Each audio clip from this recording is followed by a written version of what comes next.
From Synozur, this is Polaris. I'm Chris McNulty. Developing your leadership career is always complex, and gender bias in the workforce remains an issue today. Why does executive advancement for women get stalled? How can businesses and leaders come together to develop talent? And what does the future look like for leaders who improve their visibility and connection? Today, we'll talk to Crissy Conner, founder of The Visible CEO, about the challenges and opportunities for female executives. This is Polaris.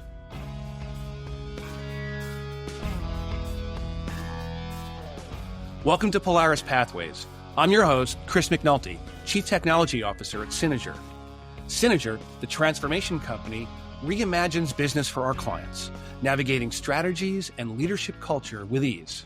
Today, I'm happy to introduce Crissy Conner, founder of the Visible CEO program. Crissy has a focus in helping CEOs, especially aspiring female CEOs, improve their visibility and break through the glass ceiling to achieve success both for themselves and their businesses. She's active in coaching and on YouTube, and is sometimes called the Visibility Queen. Crissy is going to share her own journey and what you can learn from it. She'll be joining Polaris in a few minutes. But as always, let's define our terms and our data points. Of course, we'll publish our references and footnotes in the show notes. In the news, a recent UN report revealed chronic bias against women over the last decade. According to the UN Development Program, UNDP, in its latest Gender Social Norms Index report, almost 9 out of 10 men and women worldwide still hold biases against women. The report highlights that half of the people worldwide believe men make better political leaders than women, and more than 40% believe men make better business executives. The report also sheds light on the severe underrepresentation of women in leadership. On average, the share of women as heads of state remained around 10% over the past 30 years. And in the labor market, women occupy less than a third of management positions. For more details, you can read the full article on the UN News website. The so-called glass ceiling remains a significant barrier for women in leadership positions. Factors include gender sidelining, where women's accomplishments are minimized, and recruitment practices that favor men. For example, male bosses may interrupt women, create barriers to opportunity, and subject them to harsher scrutiny. Organizations need to address this to best position themselves to compete in the market. Of course, aspiring leaders can take steps on their own. Okay, that should be enough to set the stage. We have Crissy Conner, the visibility queen herself, standing by. Let's go.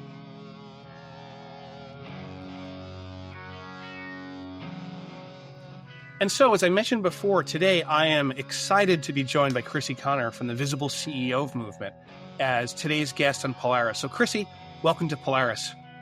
Thank you for having me. I'm so excited to be here. So where are you calling in from today? Columbus, Ohio. OH. Ohio. You passed the test. Yeah, I've never been in the Horseshoe for a game, but I have been there multiple times. I used to be part of an organization who was headquartered in Dublin, which, as you know, is out on the west side of the city. So yeah, Columbus is wonderful. Yes. We could chat about Ohio geography all day, but I'd love to give you a chance to introduce yourself to our audience, what you're doing and the journey that took you here. How did you get started with this?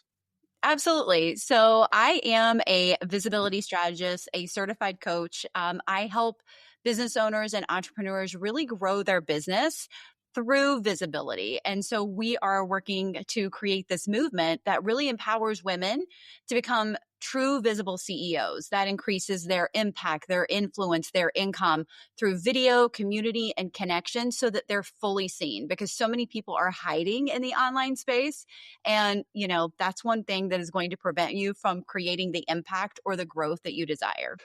Let's roll it back a few years back to 2016 as you were getting started. What compelled you to start this journey in the first place? Because it was my biggest fear. I swore that I would never get on video, and I really wanted to grow a brand. And I knew that being the face of my business was crucial because no one knew who I was. And if I wanted to sell something and no one knew who I was, it was going to be really hard to make that happen.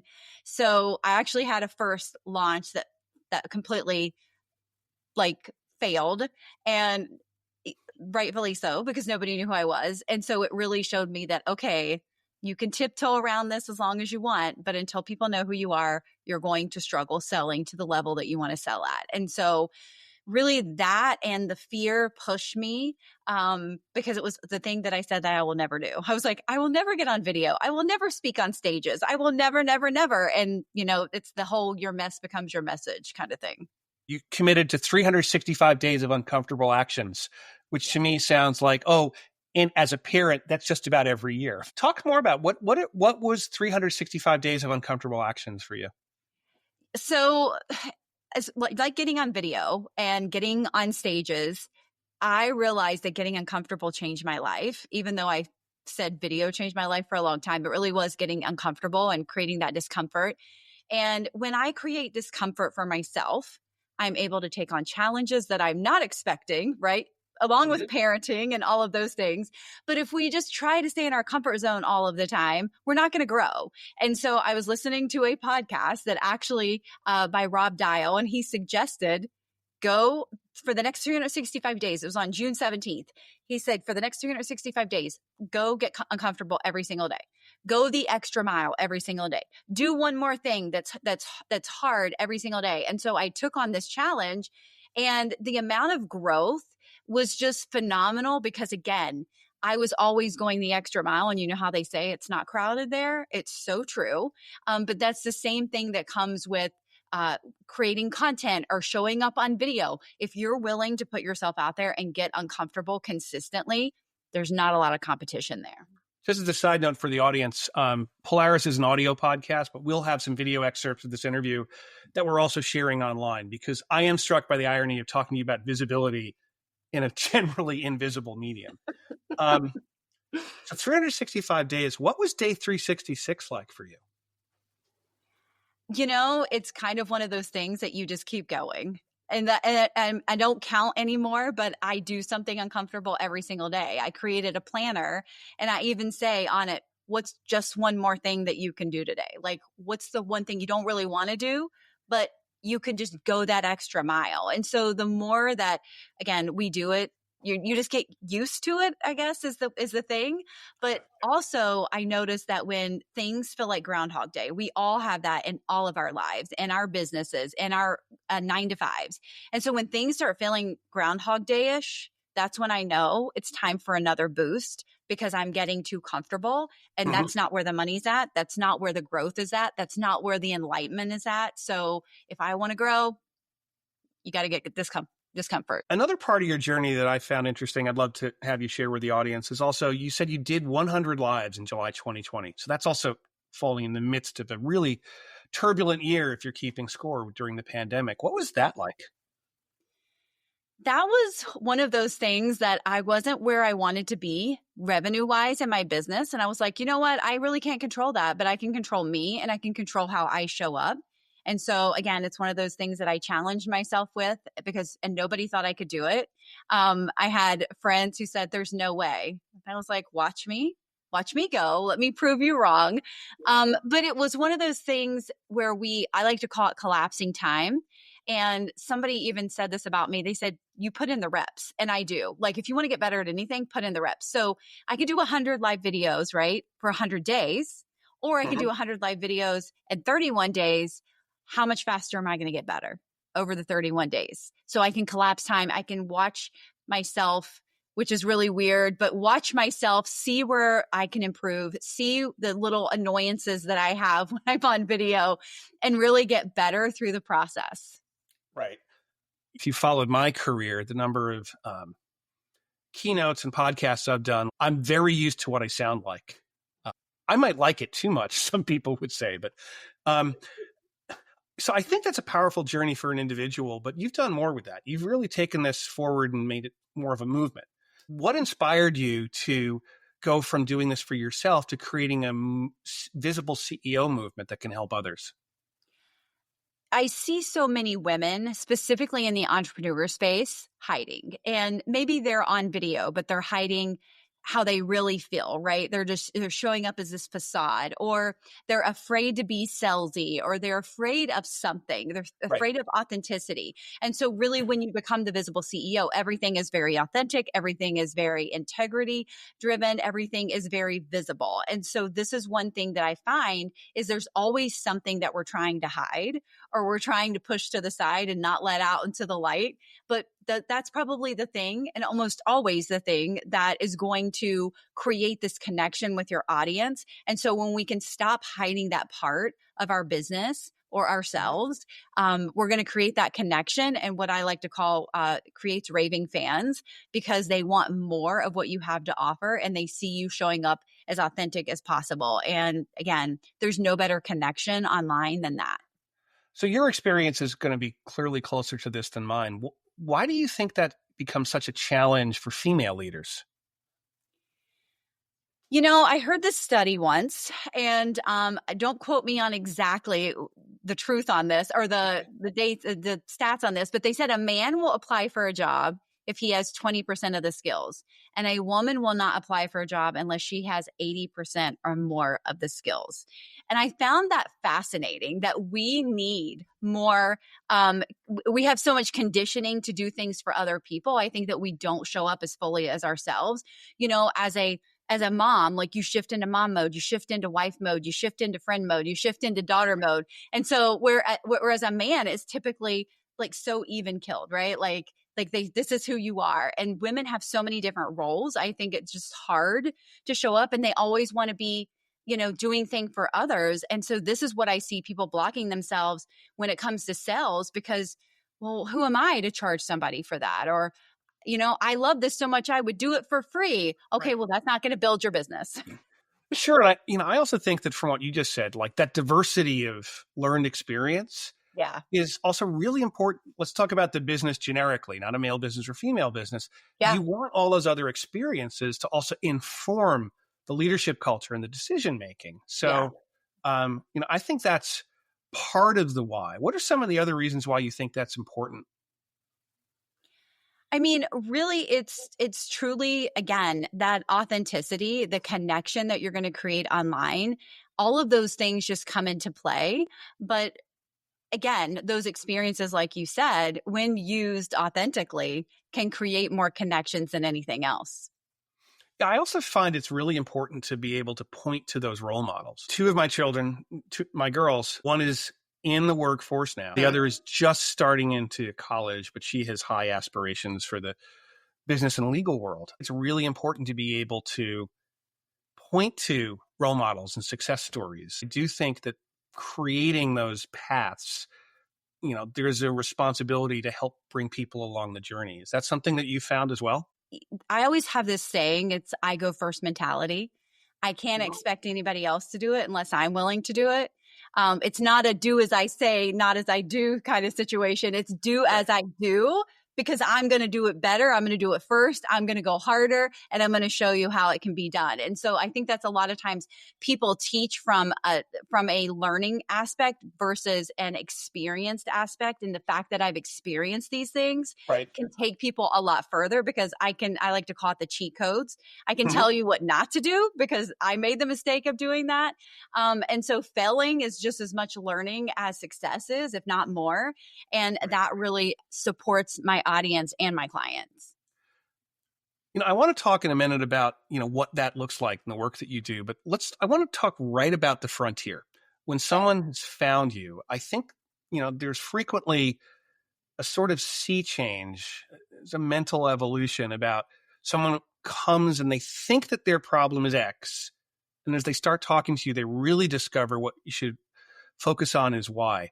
When someone first is engaged with you, like, why do they get started? And then where does it go immediately after that? Typically, people come to work with me for one of two reasons. First of all, they know they're not visible, right? They know they're hiding. But a lot of times it's their business isn't growing and they feel that visibility is the path, right? And visibility does help you grow a business. You want more sales, get visible. If you want more brand awareness, more impact, get visible. So it can lead to so many ripple effects, but typically it's they know they're not visible, or the business isn't growing and they think they're visible, but they're doing something incorrectly or not to 100% full authenticity. So how do you balance, and which comes first, the brand visibility or the leader visibility? Most of the people I work with, it's the personal brand. It's the face, with especially with AI and so many fake videos being created. Like this right here, and I know you can't see, like if you're listening to this, but like that face to cam, the mess ups, the the authentic movements and things like that, that is going to connect with people more than anything. So building that personal brand is going to be huge because, again, there's so much noise online, but that authenticity is going to shine through everything else. Oh, I personally love getting emails that say, "Dear colleague, thank you for visiting this website. We are all very excited about this. Note, this was generated by AI. Please check before sending." Those are the messages I just look at and go. Uh, um, I sometimes wonder. I was talking to someone earlier today who's really focused on the content side of helping thought leaders get out into the marketplace. There's so much risk that you are using AI tools to build messages and collateral, forgetting that on the other end of it, people's inboxes are so cluttered that there's AI that's filtering it. So, well, it's great that the AI is talking to the AI. Let's get to a human conversation. Yeah.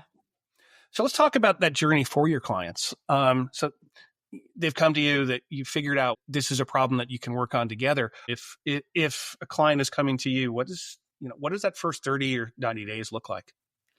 It's really about refining. Like they're probably doing something, but it needs refined. And typically that's who they're talking to, because a lot of people don't know the true person that they're speaking to. They're speaking to everyone because they don't want to leave anybody out. Women are especially, we don't want to leave anybody out. So we talk to everybody, which means you talk to no one.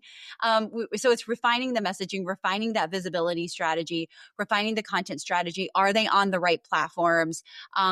What is their message, right? What is their movement? Where do they want to take this? Whose lives do they want to impact? And what's the result and the transformation that they can help their person receive? And so that's the big things that we really focus on, because once you nail those down, the rest is way easy, right? It's so much easier when you know those core principles and those core values of your business and your brand to be able to show up in the way that can, create that brand awareness and that massive visibility across platforms if they choose to get their messages out there. So, Crissy, you certainly have your own brand. Going through your website and your content, that comes through. There's a consistency there.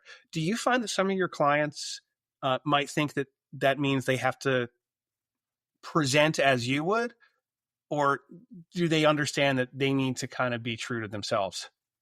Absolutely be true to themselves. And, back in the day, 2016, I told people the only way you could grow your business was through live video.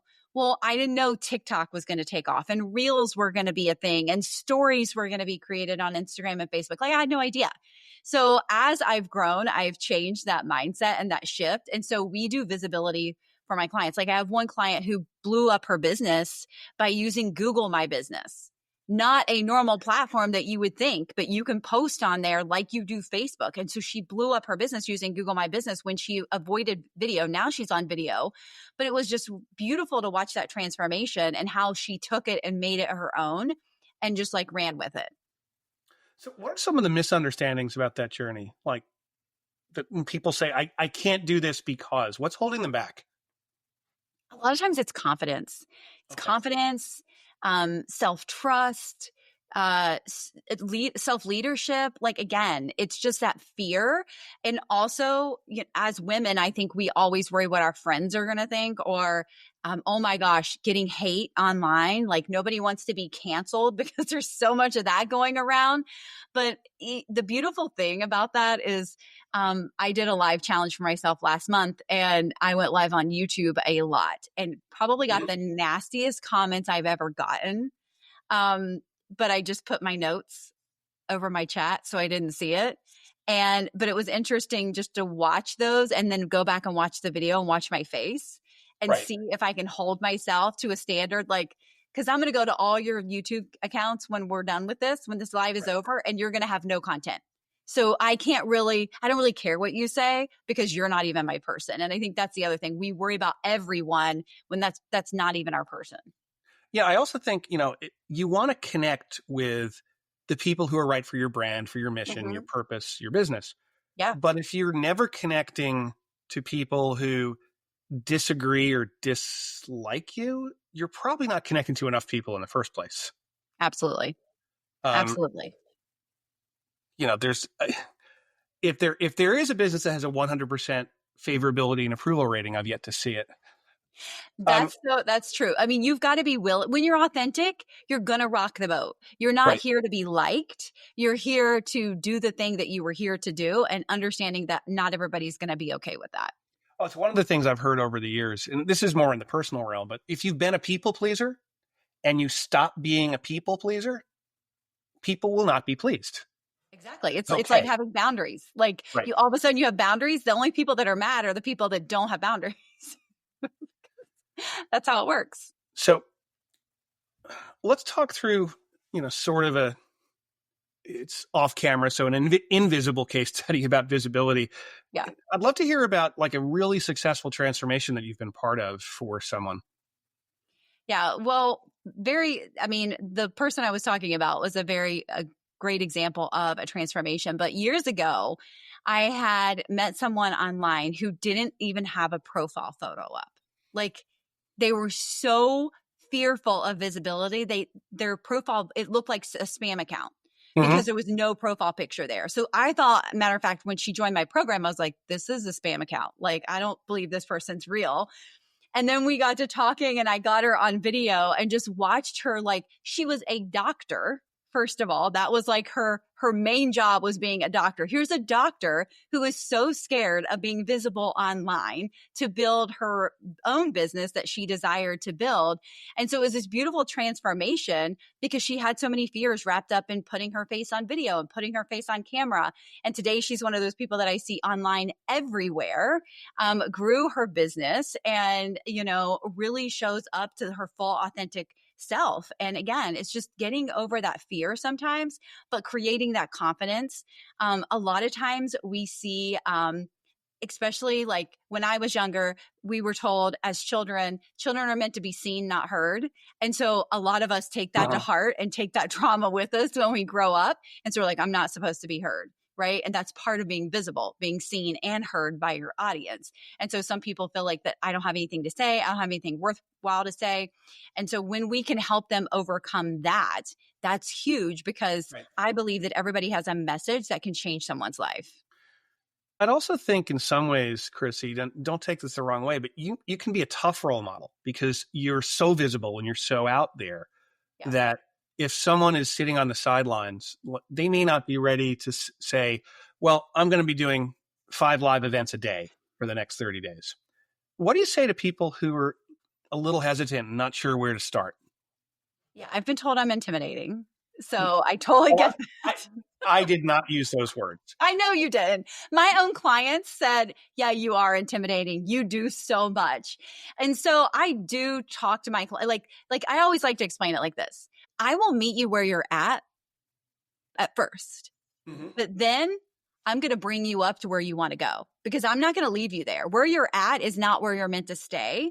And so we're always going to be rising and calling you up to where you desire to go. And so that's one of the big things that happens in my space is because we have this massive identity shift that you can't become the person you want to be or create the revenue you want to create being who you are right now. You get to rise to become that person before the revenue hits your bank account. Just to take it back a bit, I would not say intimidating. I would just say impressive. Yeah, that's fine. It doesn't bother me. But I do think that it's important to break it down, and the journey of 1,000 miles begins with a single step, but then it takes a second step and then it takes a third. Yeah. You have to, I think, be willing to keep going on it. We've talked a lot about the rationale and some of the hows of becoming more visible, but I think it also matters not just that you're on camera, but what you're actually saying, what the messages are. How do you approach the challenge of creating the substance of the content that really is going to connect with people and help them convert? How do you think about that problem? I mean, that's pretty much what I think about every single day of Okay. my life. So, and it truly is. It truly is like, if I get up and say, can I create a piece of content that's going to convert somebody to a sale today? That's a way different, I call it an energy or an intention, than I'm going to get up and create a piece of content that's going to change somebody's life today. And so I always have the, how can I transform their life? How can I change their minute? How can I change their day? How can I change their week? Doing that will get me more sales than getting up and saying, how can I make a sale today? How can I get somebody to buy from me today? And so that's like a big game changer. And so that's the perspective I put it in, because that works. Right. Yeah, it's interesting. My CEO, who's also a woman and also from the Ohio area, as we've talked about, she makes a point of generating content that she thinks is going to be helpful to people. Yeah. And just to make sure that she's just generating and keeping it out there without saying, look at this, and if you do this and buy that, then we can get, like, just keep focusing on being helpful. And I think that other things will follow. Yeah. For sure. What's the role of personality in this journey, do you find? Personality. That's a hard one, because I think every personality is different. And I think everyone is attracted to different personalities online, right? So whether you have a sassy or a quirky personality, or you're like full embodiment of leadership online, I think both can work. It's really just being who you are. And again, that authentic self, and sometimes saying the things that people are like, oh my God, I could never say that, but I love that she said that. And so the more that we can be authentic and just show up in whatever personality we have. I mean, obviously, if you sit here and you're like, I hate people, I hate the world, that's not going to work for you. You're probably not going to get very visible. But most personalities work online because it's authentic to you. Well, it's interesting, though. I think that you sometimes need to be willing to consider a diversity of media. And by that, I mean, one of the projects I worked on at Microsoft is an AI-powered knowledge generation system. And what's interesting is you can use it to map who are the experts in a given topic in a company of sufficient size. And sometimes the names that would get offered for a given subject came as a surprise to people, because impressions about expertise were formed by things like live meetings and videos. And there's some people who are just not going to be great at those formats, but who are fantastic at writing. And so I do think there is a role for folks. You can be visible without being on camera, depending on what your personality is. It's one of the things that we've observed in this kind of the data science behind it. Yeah. And I would call that more a charismatic role than personality, because there are people that naturally are more charismatic on camera and online and can attract more people to them. So I think that kind of plays a little bit more into it, because we think that, charisma is one of those things that naturally comes to people, but you can actually work on it and improve it too. Well, I think camera has to become a habit. Years ago, I was filming a case study with a major retailer over in Europe. And the usual format is for these things is I'm not on camera, but I'll be right off camera feeding questions to people. And so they can throw it near the camera and you edit it all together. And this was someone who is incredibly warm and well-spoken. And of course you want him on camera. And the moment that red light came on, it was like, hey, could you introduce yourself to the audience, talk about your role? Like, hi, my name is, okay, this may not be the face and voice of this product, but that's okay. I think even if it doesn't come naturally to you, I do think that you can make a habit of these things. And I used to be that person. I would literally forget what I was talking about on camera and pretend like my internet went out and turn it off, delete it, and then come back and oh my gosh, my internet went out. I could not remember things. I said way too much. I would get nervous and freeze, or if my dog started barking, I would freak out. so socially awkward. Like still to this day, honestly, if I go to a networking event, I'm going to be the socially awkward person unless I'm there to speak on the stage. And then I am full version visible CEO Crissy. But otherwise, I'm going to be the person that gravitates towards one person, not going to be the life of the party unless I'm there to be the speaker. Yeah, some days are just like that. I had the same thing. It kind of, I was at a conference last week, and for a lot of the time during the day, I have to be Chris who's on. Yeah. But there's moments where I just have to say, like, yeah, there's this after hours networking thing I just really don't feel like going to because I need to keep my energy up. Yeah. That's okay too.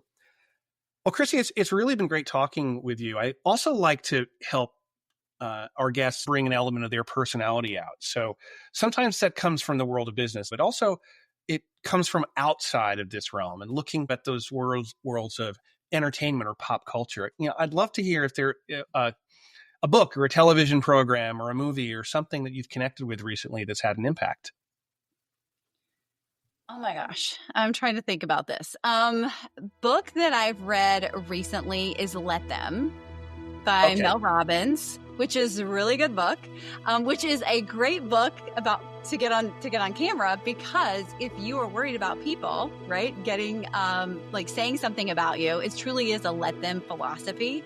Mm-hmm. Because when we let them do the things that they're going to do anyhow and realize that we're not going to stop them or change them, it really sets this precedence of I'm not going to stress and have anxiety about what somebody else is doing. I'm going to focus on me and not on them. Well, that's fantastic. We'll definitely have to include that in the show notes. Someone much smarter than me once reminded me that what other people think about me is none of my business. That's true. And once you accept that, it's freeing. Yeah. Anyway, Crissy, it has been wonderful kind of having you walk us through the Visible CEO movement. Tell us what's the best way for our audience to find you and stay in touch. Yeah, on social media, it's just Crissy Conner, and online, it's thevisibleceo.com. Well, Crissy, thank you so much for coming in and visiting us on Polaris. It's been wonderful chatting with you, and hope to be able to speak with you again soon. All right. Thank you so much for having me. We'll be right back. Up next on Polaris, events. We're halfway through the year, but there seem to be even more events than ever coming up. Here's what we're watching. Coming next week, Synozur will be sponsoring and speaking at TechCon 365 Seattle. This will be at the Seattle Convention Center starting June 23rd. Learn more at techcon365.com. FY26 Forward. On July 29th, I'll be sitting down with our own CEO, Michelle Caldwell, for a fireside chat about Microsoft's plans for the new fiscal year and how Microsoft partners can best align for success. TechCon 365 Atlanta will be coming up August 11th at the Georgia World Congress Center, while TechCon 365 Dallas will be starting November 3rd at the Irving Convention Center in the Dallas-Fort Worth Metroplex. We'll be looking forward to even more sessions and network opportunities there.